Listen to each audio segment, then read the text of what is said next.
just as an introduction, what I thought would be good is if we start off thinking about your typical client. So your client comes to you and says, I want to think about some inheritance tax saving, or I need a structure to help this particular beneficiary, or I need to do this. So what are the options? There are multiple options. Which ones are good? Which ones are good for which individuals? And why would you use each different type of trusts?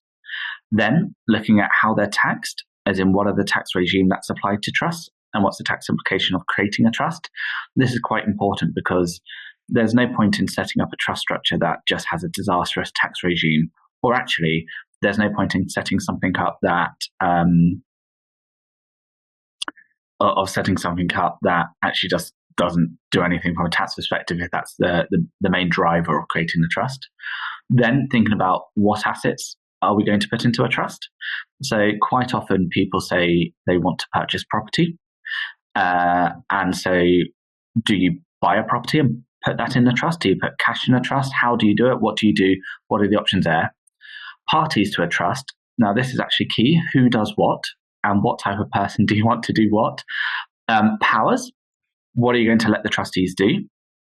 And how do they best administer the trust? Are there certain things that you want them to do? Are there certain things you don't want them to do? And then finally, completion and post-completion stages. So what the main goal is that this is a brand new client that you've come to think about. So these are the questions that I would be asking the client. And then when it comes to preparing the documents, this is the same process that I go through. So these are the things that I start off thinking about. This is how I prepare it, and all the way through. So initial meeting with client until trust is created.